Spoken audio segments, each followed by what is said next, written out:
saya masalah dunia. Sehingga masalah dunia ini kuasai orang lain, itu kan?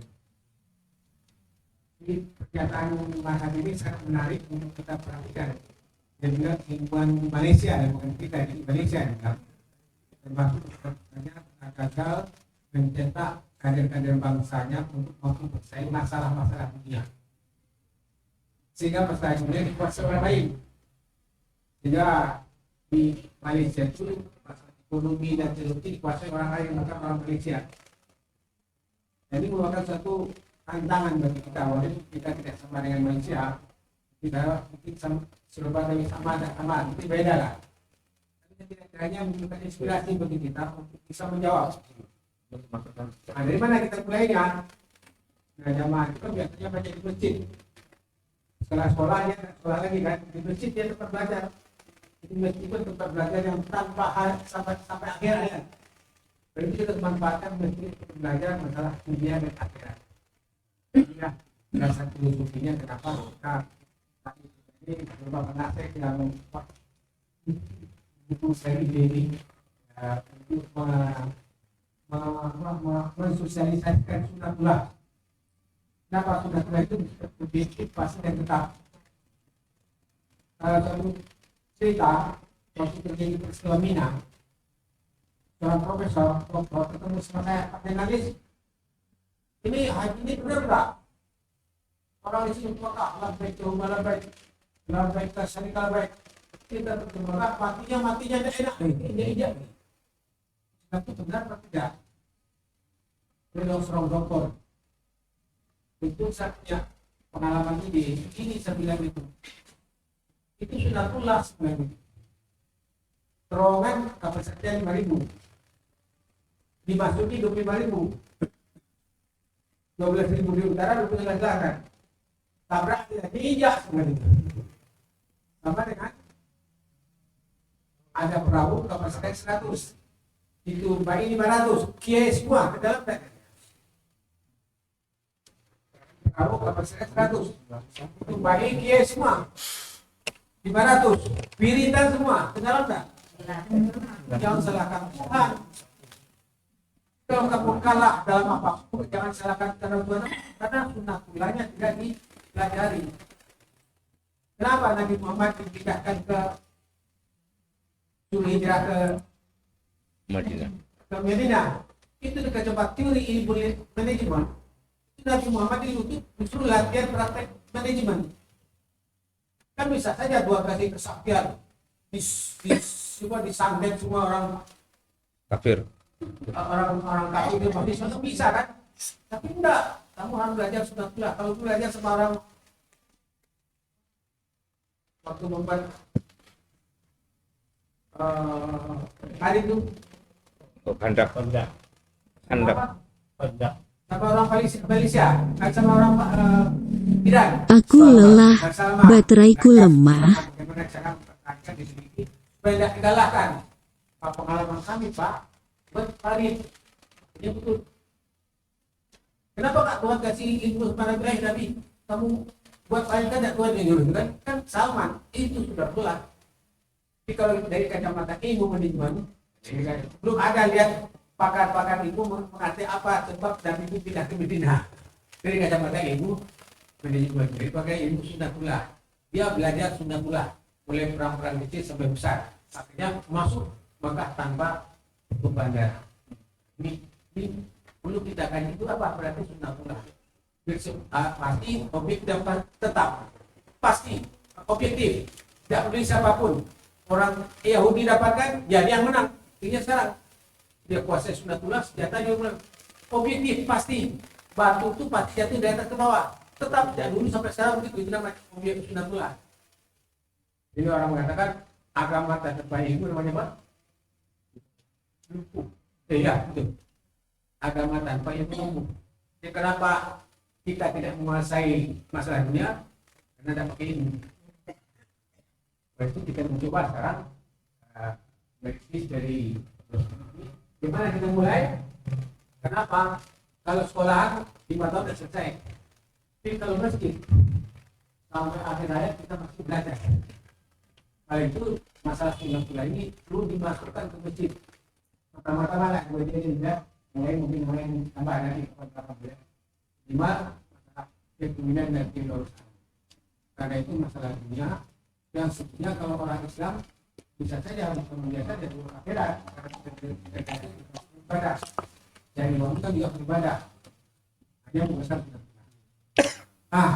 Hari ini kita bagaimana membangun mental wirausaha. Karena mental itu termasuk komponen SDM yang sangat strategis. Bahkan para ahli mengatakan pengetahuan supernya cuma 15%, terapi dari 5%, yang 7.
Lebih.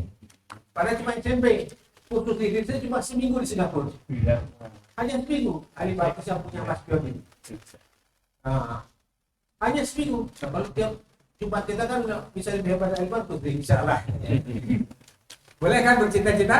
Boleh. Katanya gantungkan cita-cita setinggi. Apakah ada contoh? Ada contoh. Nanti akan kita diskusi. Ada contoh seperti itu. Ada seorang ustaz dalam tempoh 10 tahun dia sudah punya anak buah orang asing. Jadi kita diskusi bagaimana hebatnya masalah sikap mental. Silakan Pak. Terima kasih.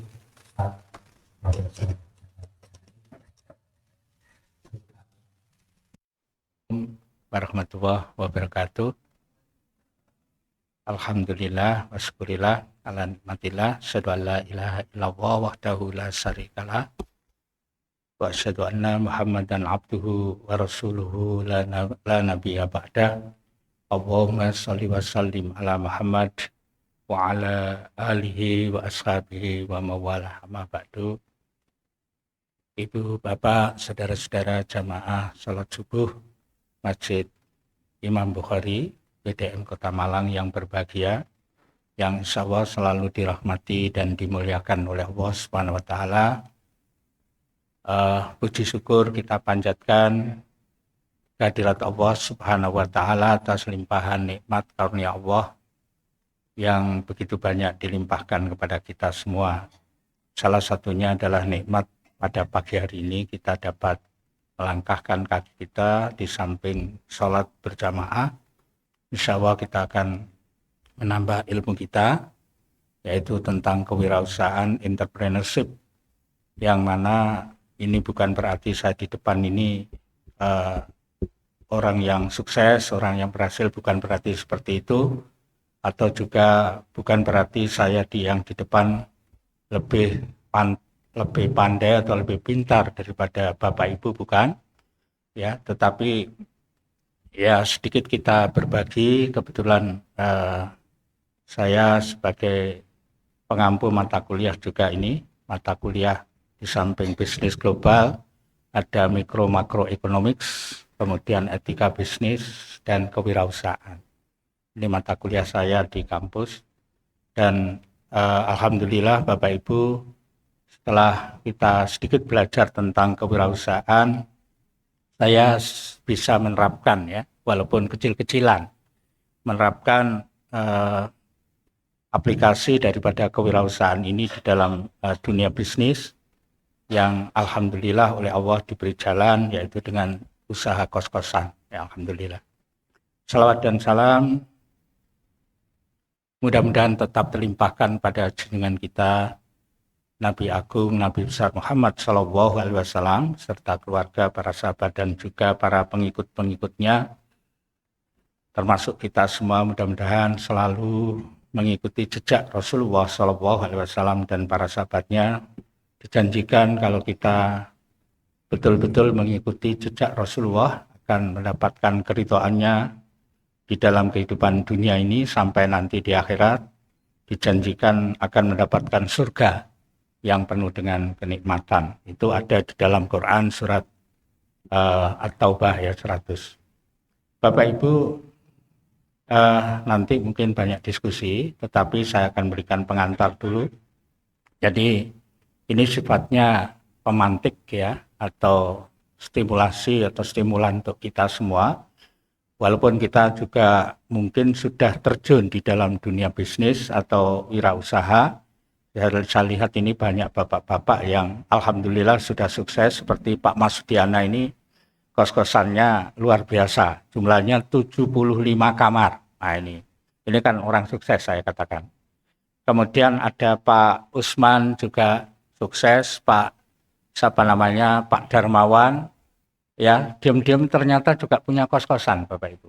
Saya juga kaget itu ya, seperti Pak Darmawan, ada Pak Usman, Pak Sugi dan seterusnya, Pak Zuhair, ya ini semuanya saya lihat jamaah Imam Bukhari ini tidak kalah dengan orang-orang di luar, artinya orang-orang yang beragama selain Islam ya. Kalau kita betul-betul menggelutinya dengan baik, insya Allah akan menjadi sukses besar untuk usaha kita di masa yang akan datang. Ayat yang berbicara tentang bisnis ini banyak sekali ternyata ya. Jadi hadisnya itu terkait dengan masalah kesungguhan. Jadi Rasulullah SAW itu sangat cinta, sangat suka terhadap orang-orang yang bersungguh-sungguh. Sungguh-sungguh tidak hanya dalam soal ibadah saja, tetapi juga dalam soal dunia. Makanya tadi sempat disinggung kalau Perdana Menteri Malaysia Bapak Mahathir Mohamad sempat menyinggung, itu juga ada benarnya. Kalau saya katakan ada benarnya. Kenapa umat Islam itu gagal? Karena mereka lebih memikirkan masalah akhirat. Mohon maaf, ya bukan berarti akhirat itu harus ditinggalkan, tidak. Tapi yang penting itu dunia untuk akhirat. Itu jangan salah ya. Itu ayatnya Quran surat Al-Qasas ayat 77. Nanti coba dibuka. Wabtaghi fima ataka Allahu darul akhirah wala tansa nasibaka minad dunya wahsin kama ahsanallahu ilaik. Nah, ini terkait dengan masalah kehidupan dunia itu jangan sampai kita lupakan. Jangan sampai kita lenakan. Jadi tetap harus kita perjuangkan, yang mana semua harus dibingkai dengan bingkai akhirat. Itu maksudnya seperti itu. Jadi jangan kemudian dunia kemudian kita tinggalkan, kita lupakan, sehingga orang Islam menjadi orang-orang yang terpinggirkan atau termarginalkan. Tidak seperti itu. Bapak Ibu yang dirahmati dan dimuliakan oleh Allah, kita bicara soal visi, misi, tujuan strategis dan taktis operasional. Coba kita lihat di dalam bingkai lingkaran oval ini, itu ada perusahaan ya, kemudian ada dunia, kemudian ada yang sebelah kanan, itu apa itu? Roti ya, kalau tidak salah perusahaan roti, anggap saja begitu. Yang sebelah kiri apa itu?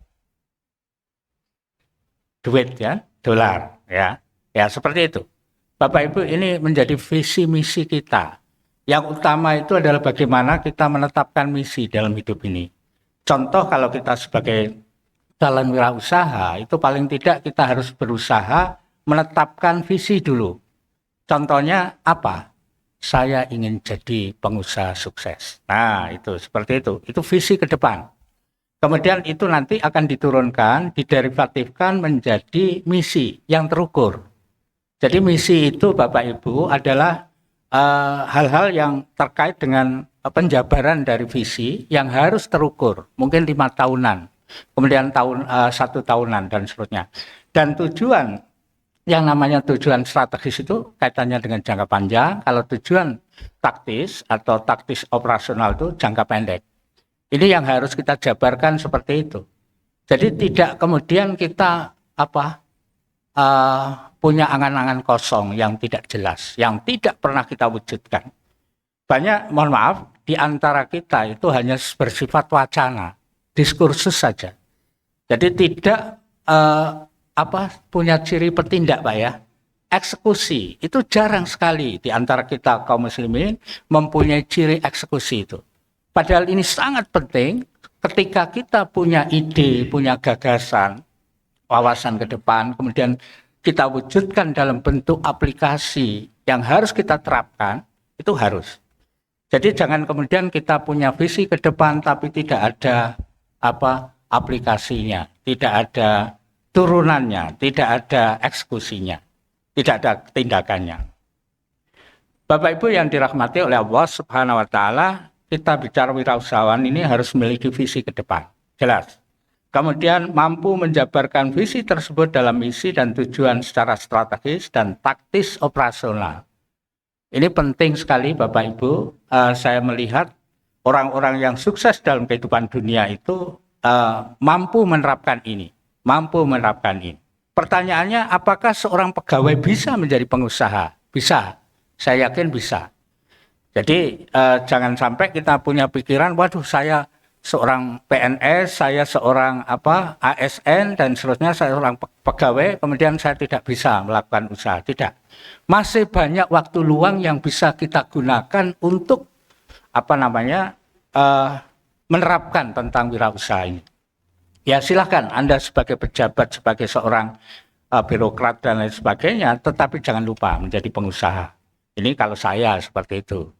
Bapak Ibu yang dirahmati dan dimuliakan oleh Allah Subhanahu wa taala, tema sentral kita adalah membangun mental wirausaha.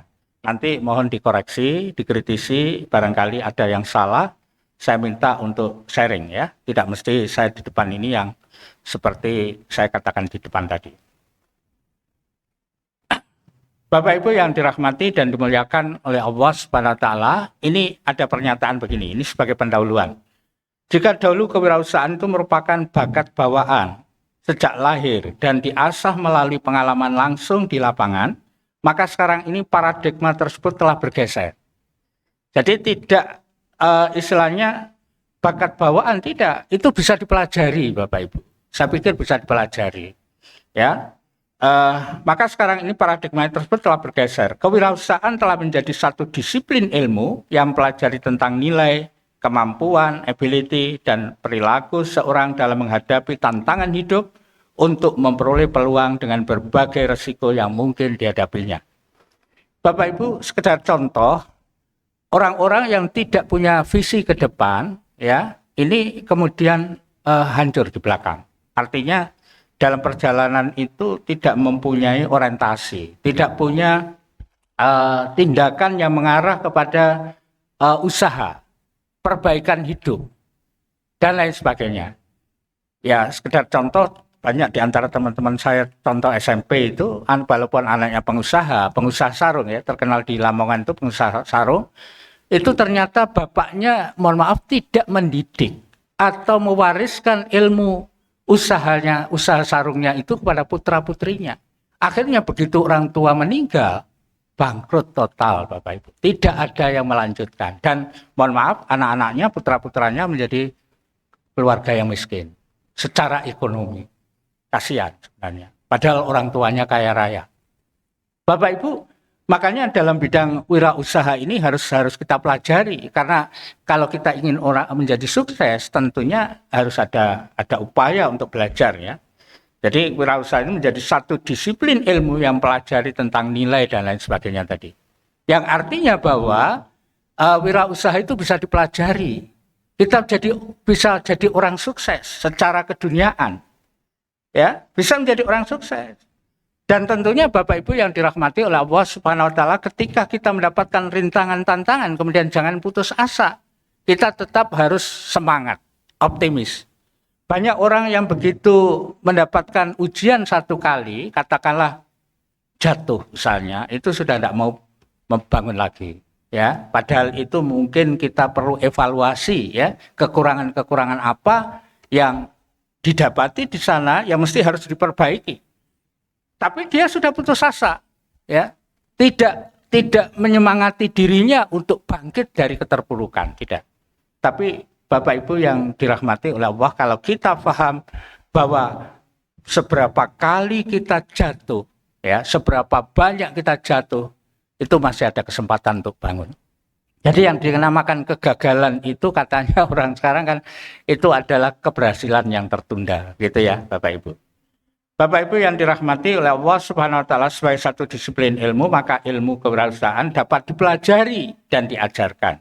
Sehingga setiap individu memiliki peluang untuk tampil sebagai seorang wirausahawan. Jadi kita jangan minder. Ya. Kita jangan minder. Walaupun mungkin sekarang ini tidak ada pekerjaan apapun. Saya melihat upaya-upaya seperti ini sudah dilakukan di antara kita. Ada namanya Pak Wo ya, Pak Ahmad Wardoyo. Saya kasih contoh. Itu dia kalau dari sini ke Lawang, ke mana Singosari bawa barang. Dari sana ke sini bawa barang. Dijual ke kita. Kan luar biasa itu kan. Itu kan contoh wirausaha. Ya, ada peluang untuk bisa mendapatkan penghasilan, ada peluang untuk mendapatkan keuntungan dan lain sebagainya. Nah, ini harus dimanfaatkan untuk kita. Bapak Ibu, pengusaha-pengusaha sukses itu ternyata saya lihat dari luar Jawa, Pak, daerah Banjarmasin, Martapura ya, sana itu ya.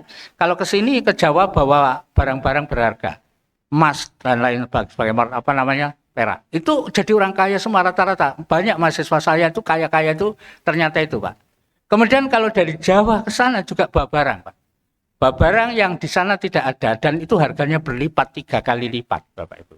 Mungkin Mbak Reti bisa memberikan contoh ya, yang orang Jawa yang ke sana bawa barang apa saja itu keuntungannya luar biasa, itu 3 kali lipat.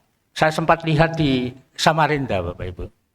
Nah, Samarinda ini kan pusat perdagangan luar biasa, dan itu harga jin ya, harga jin di sini katakanlah 100.000, di sana jadi 300.000. Nah, itu kan keuntungannya berlipat. Nah, luar biasa. Ini tinggal sekarang kita bagaimana memanfaatkan peluang. Bahkan untuk menjadi wirausahawan sukses, memiliki bakat saja tidak cukup, tapi juga harus memiliki pengetahuan ya segala aspek usaha yang akan ditekuninya. Tugas dari wirausaha sangat banyak, antara lain tugas mengambil keputusan. Nah, ini cepat mengambil keputusan, tidak ditunda-tunda. Kemudian kepemimpinan teknis, kepemimpinan organisatoris dan komersial. Ini hubungannya dengan bisnis ya, kemudian penyediaan modal dan lain sebagainya. Bapak Ibu yang dirahmati dan dimuliakan oleh Allah Subhanahu wa taala, kita bicara mengenai pengertian wirausaha dulu. Wirausahawan itu apa sih?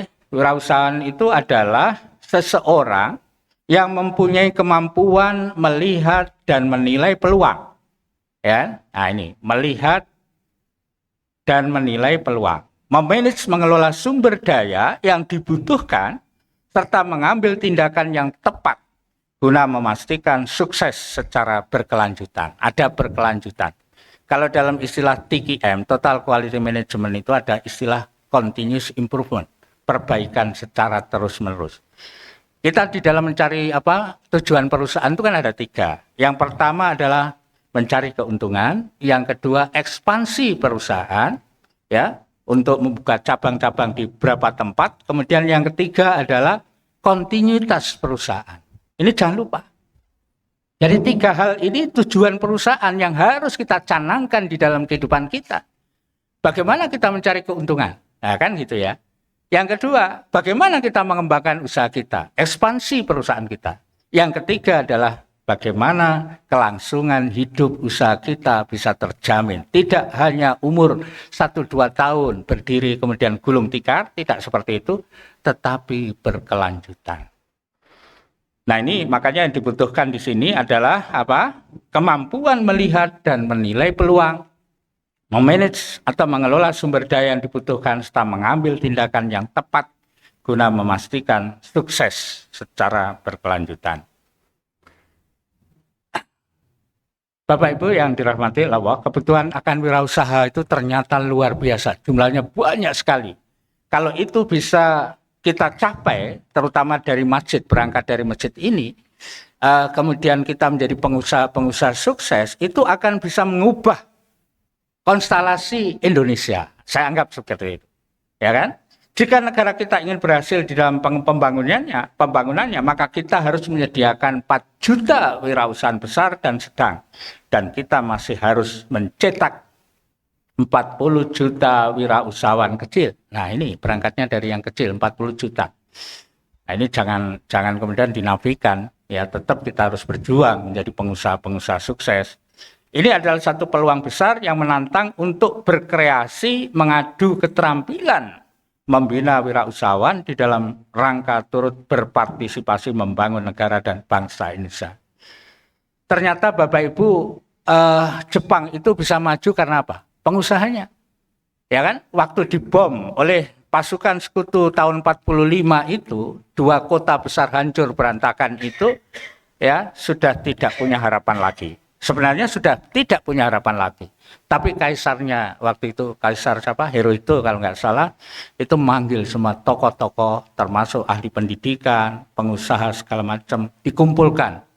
Bagaimana nasib negara kita? Sudah seperti ini, tidak punya harapan. Sekarang bagaimana supaya kita bangkit dari keterpurukan ini? Jadi yang namanya tanah sudah gosong semua Bapak Ibu. Rumah sudah hancur berantakan seperti sekarang peristiwa saudara-saudara kita di Palestina seperti itu. Sudah rata dengan tanah. Ya kan? Seperti itu. Sekarang apa yang kita harapkan? Nah, mereka punya pikiran ya, ditampung semua oleh Kaisar Hirohito. Akhirnya diputuskan bahwa kita harus bangkit dari keterpurukan ini dengan mengambil spesialisasi teknologi. Nah, teknologi yang harus kita kuatkan. Nah, seperti itu. Itu Jepang akhirnya bangkit. Dalam waktu 50 tahun sudah bisa merajai dunia. Bisnis dunia dikuasai oleh Jepang. Nah, ini kan harus kita contoh ini. Itu mereka serba kekurangan sumber daya alam, sumber daya teknologi, sumber daya mineral, material, dan lain sebagainya. Itu serba kekurangan, tapi bisa bangkit. Kalau kita bandingkan dengan negara kita, ya negara kita ini luar biasa. Sumber daya alam itu kaya raya, dan lain sebagainya. Bagaimana bisa sumber daya alam yang tersedia ini kita olah dengan sedemikian rupa supaya bisa untuk kemakmuran bangsa. Makanya Peter F. Drucker kan pernah mengatakan bahwa sebenarnya di dunia ini tidak ada negara yang miskin, undeveloped country. Yang ada itu adalah negara yang tidak mampu mengelola negaranya sendiri, unmanaged country. itu negara kita itu kayaknya masuk di situ. Jadi sebenarnya kita ini kaya. Kenapa kita tidak bisa menjadi bangsa pelopor atau negara terdepan? Ya, karena banyak sumber-sumber alam kita yang dikelola oleh asing, yang akhirnya kita jadi jongos, ya, jadi pesuruh, ya, lebih suka jadi pesuruh, sementara pejabatnya lebih suka dapat angpau, dapat amplopan dari para pengusaha asing. Bapak Ibu yang dirahmati oleh Allah, Kadin menargetkan pada tahun 2020 dapat tercipta 10 juta pengusaha baru sehingga diharapkan mampu menciptakan lapangan kerja baru. Ini mumpung. Kalau saya lihat sekarang ini mumpung Bapak Ibu, sekarang ini Zionis kan sudah ambang kehancuran, ya, Israel ya. Dan yang namanya seluruh negara itu saya katakan hampir dikuasai seluruhnya oleh Israel, oleh Zionis, oleh Yahudi. Nah, ini kesempatan sekali bagi kita kaum muslimin untuk bangkit dalam segala segi kehidupan, termasuk dalam bidang usaha. Jangan sampai kemudian kesempatan ini tidak kita manfaatkan. Marilah kita berangkat dari usaha-usaha kecil sekalipun. Dari, mohon maaf, buka counter di jalan, katakanlah begitu. Ya, stand minuman misalnya. Silakan. Saya itu ini ada Pak Zen, alhamdulillah Pak Zen tolong diusulkan ke PDM ke depan ini paling tidak depan masjid ini dibuatlah, kemarin ada usulan dari Pak siapa namanya Pak Dokter ya untuk buat wacana ini tempat mainannya anak-anak, perusutan dan lain sebagainya. Itu bagus, itu sangat mendukung saya. Nah, di samping itu jangan lupa buka stand-stand di sana. Ya, stand-stand di depan masjid kita menjadi pasar. Anggap saja seperti Masjidil Haram, Masjid Nabawi di luarnya jadi pasar yang sangat potensial. Nah, bukalah stan-stan sehingga setelah sholat jamaah itu bisa ngobrol di sana sambil makan, minum, kongko-kongko dan seterusnya. Itu menurut saya sangat punya potensi. Bisa kita ciptakan Sabtu Minggu dulu, Sabtu dan Ahad, pasar seperti pasar Tugu itu, kemudian nanti bisa kita kembangkan. Bapak Ibu yang berbahagia, yang dirahmati oleh Allah Subhanahu wa Ta'ala, contoh nyata peran serta wirausahaan dalam pembangunan adalah di negara Jepang tadi. Keberhasilan pembangunan yang dicapai oleh negara Jepang ternyata disponsori oleh wirausahawan yang jumlahnya cukup besar. Sekarang apa manfaat dari wirausaha? Yang pertama, menambah daya tampung tenaga kerja sehingga dapat mengurangi pengangguran. Jelas ya, pengangguran itu sebenarnya tidak ada. Kalau masing-masing orang penduduk di muka bumi ini kemudian bergerak ya menjadi pengusaha-pengusaha, sehingga tidak ada yang nganggur. Yang namanya angkatan kerja semua terserap di dunia kerja. Ya. Dan ini penting sekali Bapak Ibu yang dirahmati Allah. Kalau misalnya jumlah pengusaha di Indonesia aja bisa antara 10 sampai 20 juta, itu sudah mengubah konstelasi perekonomian kita.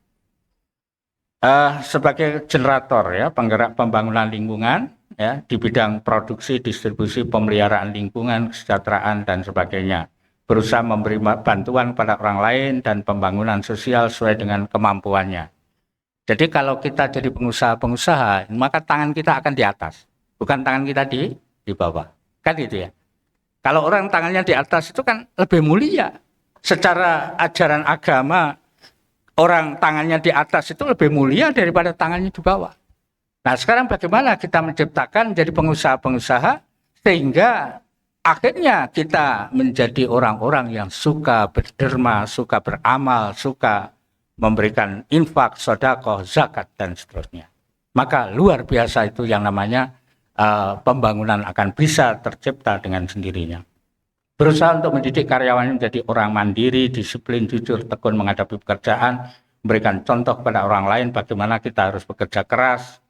Ya tadi yang saya katakan kata Rasulullah, Allah itu Rasulullah SAW itu sangat cinta, sangat suka terhadap orang yang itkon. Itkon itu orang yang bersungguh-sungguh atau orang yang profesional.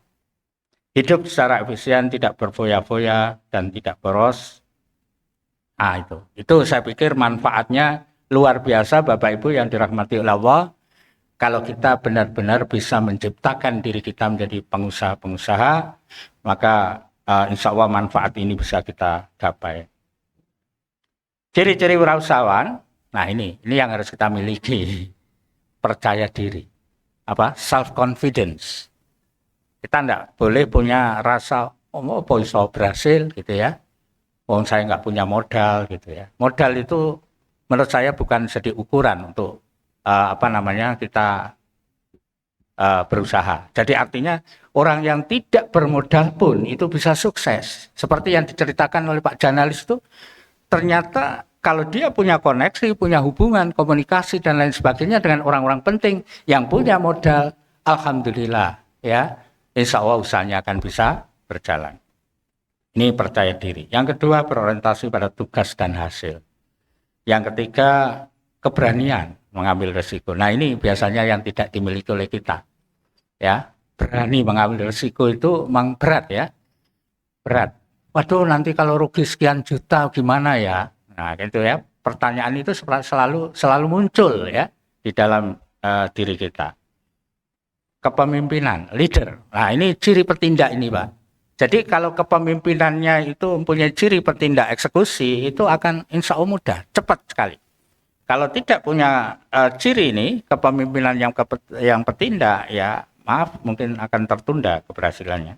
Berwawasan luas dunia, orientasi masa depan, kreatif, inovatif. Nah ini yang selalu disampaikan oleh Pak Janalis. Jadi kita harus punya sifat kreatif dan inovatif. Kreatif itu berusaha untuk menciptakan sesuatu. Kalau inovatif itu pembaruan. Bedanya apa? Bedanya nih. Kalau inovatif itu sesuatu yang sudah ada, kemudian diperbarui, diperbaiki. Yang saya katakan tadi, continuous improvement itu selalu ada. Di dalam produksi kita, usaha kita, jasa kita, selalu ada. Itu yang namanya inovatif. Tapi yang namanya kreasi itu menciptakan sesuatu yang baru. Jadi orang lain belum menciptakan, kita sudah menciptakan. Berpikirnya lateral. Ya, seperti pernah saya sampaikan mungkin seorang tokoh bisnis di Ciputra ya, di Indonesia yang luar biasa. Orang belum berpikir dia sudah berpikir, maju. Maka ciri orang wirausahawan itu harus punya sifat ini, kreatif. Menciptakan sesuatu yang baru yang mungkin belum pernah ada, belum pernah dibuat oleh orang lain. Nah, Ciputra itu kan luar biasa, sudah daerah mana ini? Daerah Kedung Kandang itu sudah diborong tanah-tanahnya, ya. Kalau tidak salah itu jadi pusat bisnis rencananya, gitu ya. Hampir semua yang ada tanda apa itu kuda ya, kuda sepasang apa kalau nggak salah Pak Yud ya, kuda putih, kuda Troya atau apa itu namanya. Daerah-daerah sini, Permata Jingga itu saya lihat ada kuda besar itu miliknya Ciputra, ciri khasnya Ciputra. Kreatif, inovatif. Kemudian memiliki tenaga dalam. Nah ini, tenaga dalam itu harus kita miliki Bapak Ibu. Apa tenaga dalam? Apakah seperti apa main itu yang sering ada senamnya itu? Senam apa itu Pak? Tenaga dalam itu? Yang dulu di UIN ini? Yoga. Apa? Satria Nusantara. Bukan itu Bapak Ibu. Tenaga dalam ini maksudnya adalah ini. Nanti setelah ini ya. Jadi ini nggak usah saya terangkan. Pesilat itu kan tenaga dalam. Nah, ini saya loncati aja. Nanti kalau diterangkan terlalu panjang. Nah ini kreativitas inovatif ini ya. Nah ini. Nah ini apa? Memiliki tenaga dalam. Kita harus memiliki ini. Memiliki tenaga dalam artinya bahwa seorang wirausahawan harus memiliki keuletan. Harus ulet. Ya kan? Kalau tidak ulet nggak akan bisa jadi. Saya lihat cewek dan cowok itu secara penelitian itu lebih ulet perempuan ternyata daripada laki-laki. Itu bukti menunjukkan. Kalau dilihat dari kesuksesan sebenarnya peluang untuk menjadi sukses itu wanita, bukan bapak-bapak. Nah makanya mbak-mbak ini tolong, ulet itu harus dimiliki. Karena ciri khas wanita itu adalah ulet. Dibanding bapak-bapak, mohon maaf, bapak itu kurang ulet. Ada ciri kekurangan, ada kekurangannya. Kemudian kedua, tabah. Ketabahan itu penting. Tabah menghadapi ujian, cobaan, resiko, dan lain sebagainya. Tekun, ya tadi hampir sama dengan ulet. Jujur, ya, kedisiplinan, ketulusan, keikhlasan, kesopanan, keramahan. Nah, ini penting yang terakhir ini. Sopan, ramah. Coba, ini menurut penelitian Bapak Ibu. Orang yang dia itu pintar secara intelektual, tapi tidak punya kesopanan, tidak punya etika, itu lebih, mohon maaf, lebih tidak berhasil dibandingkan orang yang, mohon maaf, bodoh, intelektualnya rendah, tapi punya keramahan, punya kesopanan. Ini yang saya katakan kecerdasan emosional, Pak. Itu ya, kecerdasan emosional. Jadi ternyata porsi kecerdasan emosional itu lebih tinggi daripada kecerdasan intelektual. Makanya Ari Ginanjar, Agustian yang punya buku ESG Power itu lebih menekankan emosionalnya, kecerdasan emosional dan spiritualnya, Bapak Ibu. Mungkin sebentar lagi kita akhiri ya. Waktunya habis ya. SDM personal yang kokoh dan handal ini yang sesuai dengan tema Bapak Ibu seperti yang disampaikan oleh Pak Janalis, membangun mental wirausaha. Saya katakan SDM personal yang kokoh dan handal ini punya komitmen pribadi, lingkungan dan pergaulan yang kondusif di tingkat dunia. Jadi dia familiar dengan semua orang, tidak membeda-bedakan katakanlah suku, agama dan sebagainya, bisa bergaul dengan semua orang. Kemudian yang ketiga, pergaulan atau lingkungannya luas, ya, artinya punya wawasan yang luas, working outlook pandangan yang luas, outlook thinking ya, pandangan yang luas, word outlook ya. Kemudian diklat ini pendidikan. Saya pikir sudah cukup ini. Nah, membangun mental baja melalui komitmen pribadi, ya, menumbuhkan mental baja melalui lingkungan dan pergaulan yang luas dan kondusif, menumbuhkan mental baja ini melalui pendidikan dan pelatihan. Jadi ada upaya dan harapannya di Masjid Imam Bukhari ini sebagai sarana untuk memacu diri kita menjadi orang-orang yang sukses dalam kehidupan dunia, termasuk dalam kehidupan di akhirat. Saya pikir itu yang bisa saya sampaikan. Mungkin ada tambahan atau langsung Pak Janalis memimpin kita diskusi.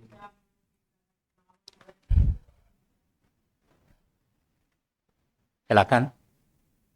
Enggak, Ustaz.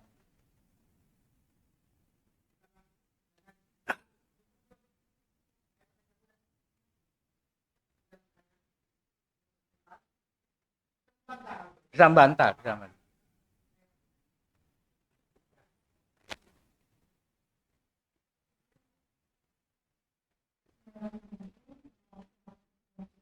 Waalaikumsalam.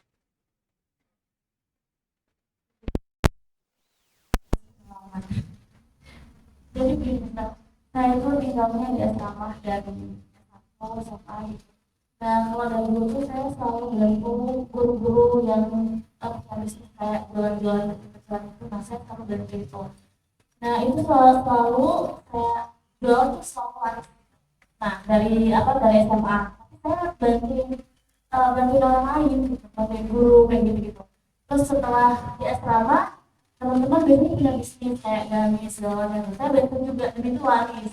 Nah, terus ketika saya mencoba untuk buka pun ini salahnya di mana? Iya, ini masalahnya di mana saya yang nggak bisa di lapangan, atau memang saya tidak bakat di bagian produksi dan segala macam, atau saya bagian di penjualan saja gitu. Itu saya nggak ngerti apa yang salah kayak gitu. Yang nggak bisa tuh membuatnya apa memasarkannya? Saya bisa memasarkan sesuatu, bisa dipasarkan gitu ke teman-teman dan itu sampai laris, karena saya mikir kayak ini jualan orang lain dan ini harus laku di tangan saya gitu, pikiran saya saat itu. Tapi ketika saya buka tuh kayak aduh gitu, Banyak buat sendiri gitu. iya, ketika buat sendiri itu seperti kayak nggak ada daerah untuk apa namanya tuh memasarkan kayak gitu. Ini salahnya bagaimana?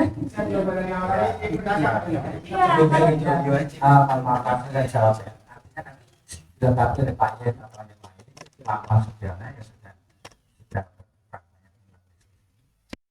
Gini, bahwa Mbak Reti itu punya kelebihan dalam soal komunikasi, pendekatan, pemasaran. Nah, itu yang lebih punya keunggulan di situ. Nah, dalam soal produksi, mohon maaf mungkin punya kekurangan, punya kelemahan. Sehingga ketika menjualkan produk orang lain bisa sukses, ya kan? Tapi produknya sendiri dia bikin nggak sukses, Pak. Nah, ini barangkali perlu diperbaiki, Mbak Reti, untuk produksinya ini. Jadi kenapa Mbak Reti bisa sukses memasarkan produk orang lain, tapi untuk dirinya sendiri tidak bisa? Nah, itu pertanyaan besar. Apa yang salah? Nah, itu harus dievaluasi. Kekurangannya di mana? Apakah kurang ilmu atau kurang pengetahuan apa yang lain tentang produksi itu atau yang lain? Ini tolong dievaluasi. Itu ada namanya sunatullah. Jadi Pak Janalis yang sering menyampaikan bahwa kalau sunatullahnya kurang genep, tidak lengkap, mohon maaf, tidak akan sukses. Tidak akan sukses. Sunatullah tadi termasuk tekun, percaya diri, punya koneksi, wawasannya luas dan lain sebagainya. Itu tadi yang sudah saya sampaikan, itu masih kurang. Nah, sehingga perlu dibenahi. Yang mana yang kurang? Kira-kira kesalahannya di mana? Itu Pak, barangkali mungkin bisa ditambahkan.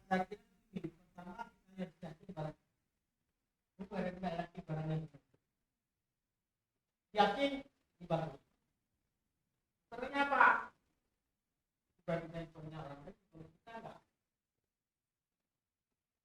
Karena ternyata tidak seperti itu. Kita beri pasalnya, makanya mereka justru yang juga berapa pasalnya teman-teman berapa. Yakinlah, kalau ada yang mau, orang kaya, ya bagus yang pertama, tapi masalahnya ada ayat itu ya.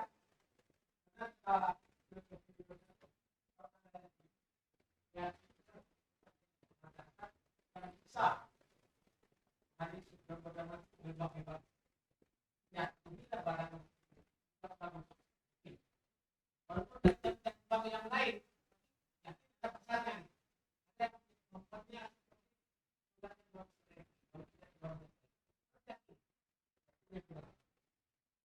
Orang itu yakin karena ada satu pengalaman itu. Nah, ya, keren.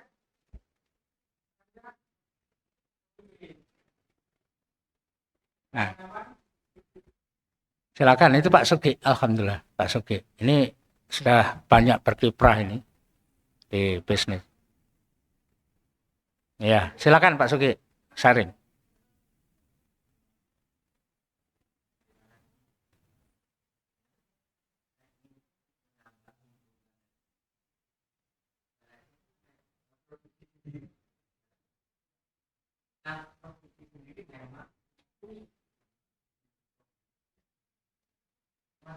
Masalahnya yang tidak nanti mengambil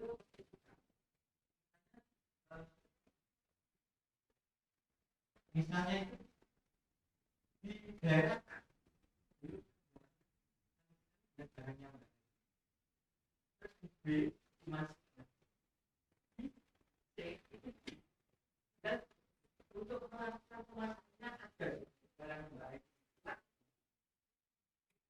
pilih yang mana di pemasaran atau enggak ada yang ngambil C dengan melakukan tidak ada brand lain Sasaran marketnya, market share, market segmen. ya tapi kalau kita baiknya dia tidak berani mengambil wah barang ya aku di sini dan itu pasti dimaki-maki beban yang salah.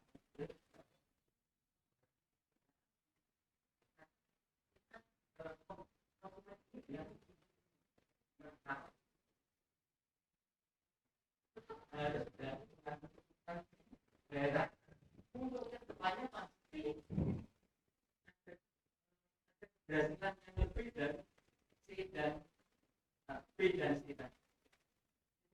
Untuk kebanyakan Indonesia itu banyak lebih program. Makanan itu banyak sekali. Dan tapi ujung tombaknya di pemasaran. Pemasaran yang itu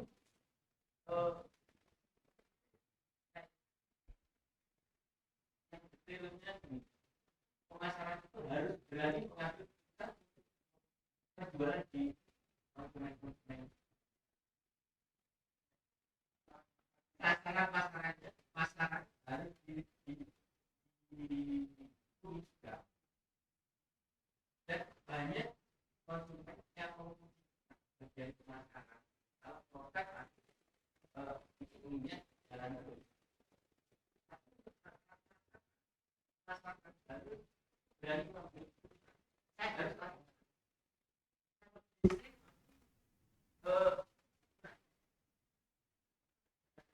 tidak ada saya cuma kalau bisnis bisa mengurangi omsetnya dan lain.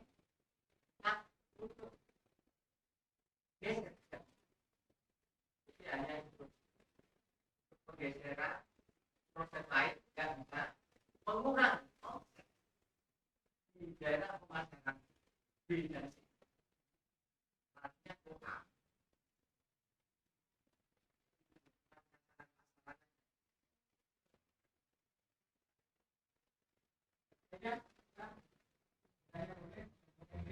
Silakan. Tidak setuju juga boleh. Itu tuh Bu Eni, ya Bu Eni. Pengusaha Alfamart apa namanya? Aisyamart.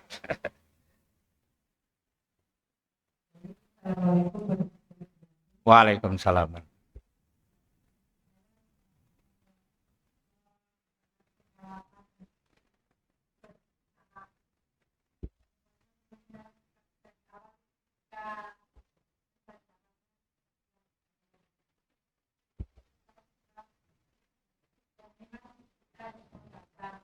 Peluang.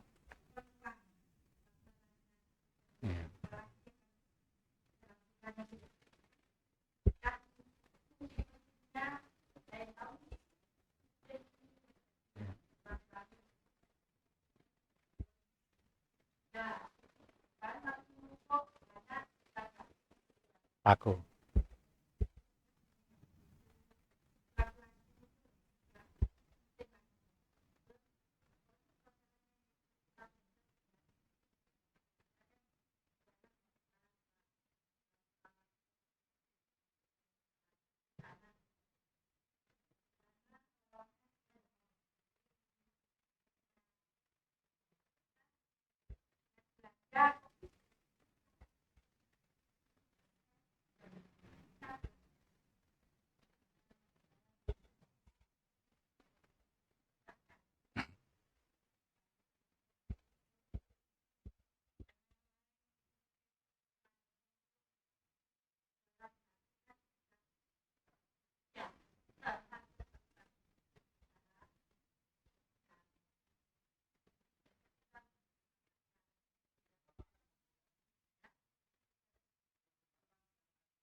Jalan.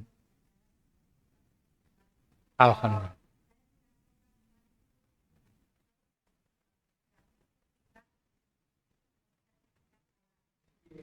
Alhamdulillah, Masya Allah. Masya Allah.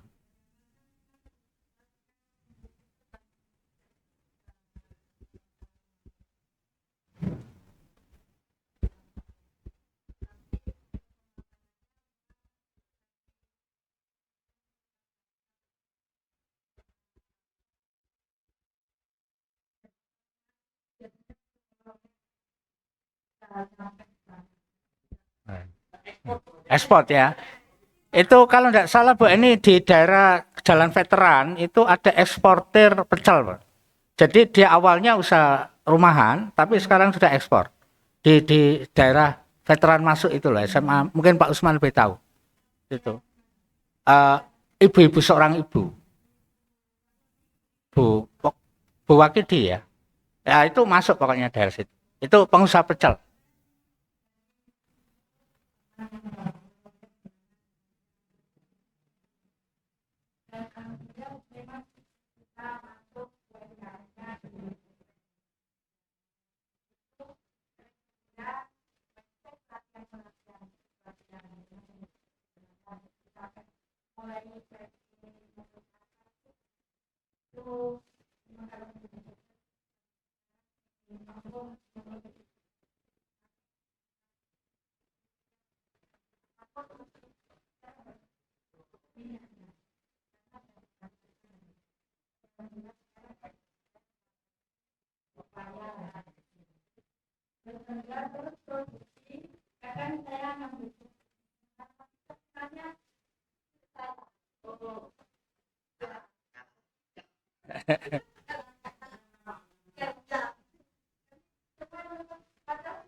Terpaksa.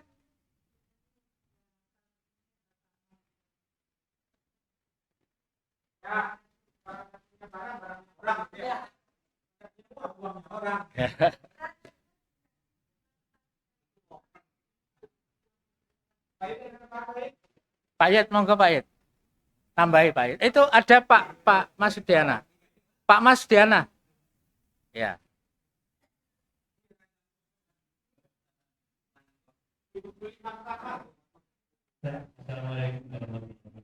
Waalaikumsalam.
Termasuk banyak Anies Baswedan di tangan Dono.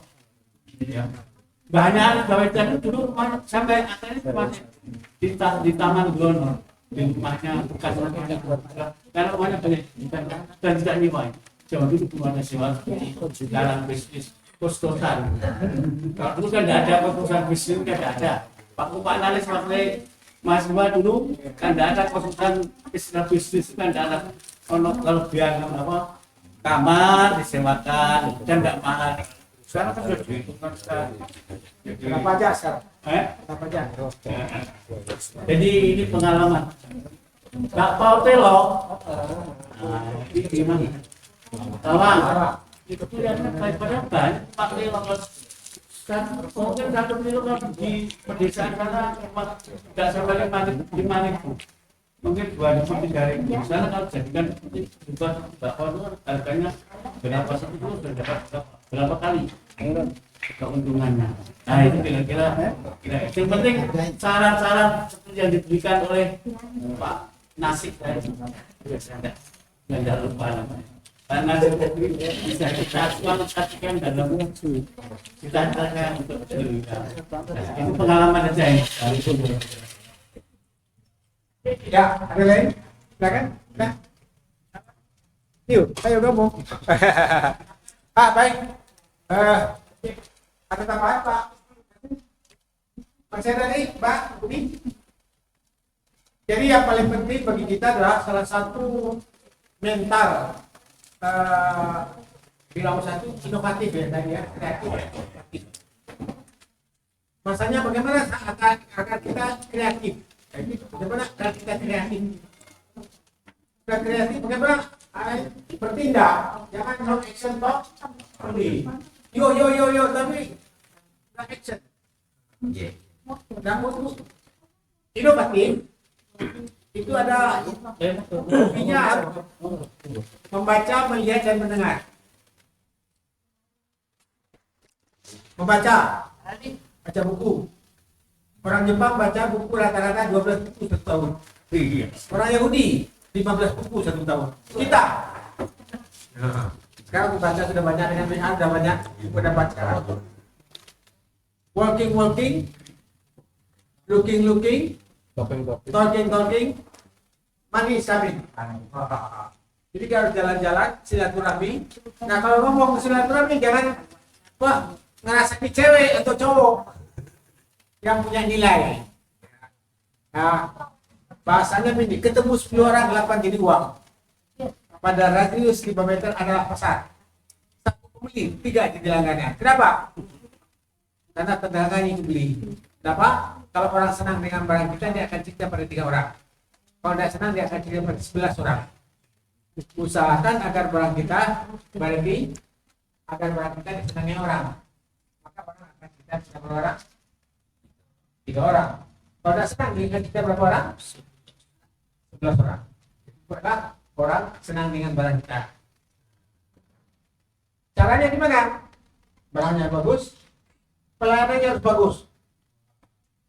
Memang mahal, tapi memang murah, tapi pelayannya ketus, sengak dan sinis.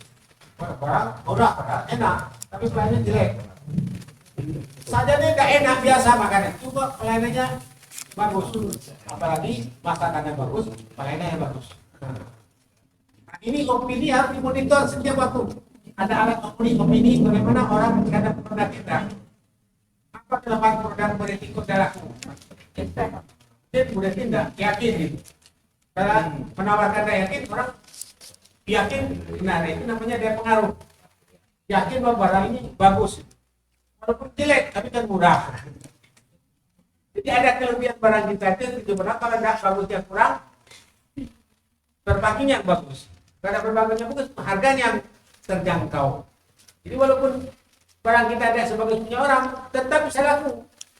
Saya yakin pasarnya ada. Yakin itu kuat nilainya. Oh, masuk ke api deh, tapi ada orang yang kemampuannya ini. Nah itu yang yakin orang ini itu bangunkan. Ya. Saya kira ini ada tambahan lagi. Ada. Yang penting bagi kita bagaimana kreatif dan inovatif. Ya, kreatif dan inovatif. Untuk itu apa? Working, looking, working, manusia. Nah, ada kreatif apa?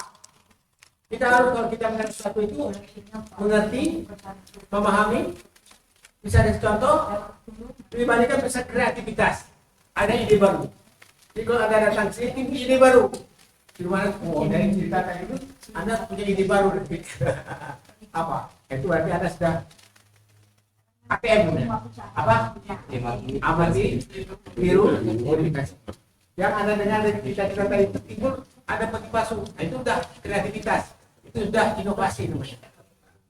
Jangan, oh iya ya, toh tapi tidak ada kreativitas. Berarti kita belum terangsang. Ada pemahaman begini, kalau motivasi ada menolak, memahami, atau komitmen. Nah, komitmen itu menimbulkan kreativitas.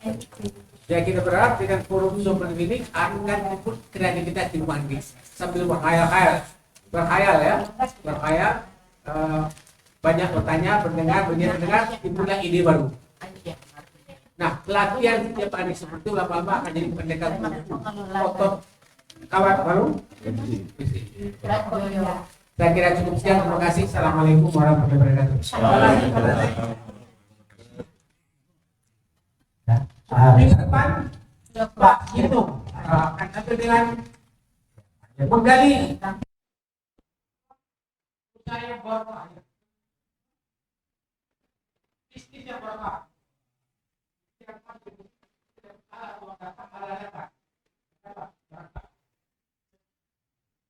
kira bisnis dunia atau enggak dunia akhirat. Kita foto bersama dulu. Ya.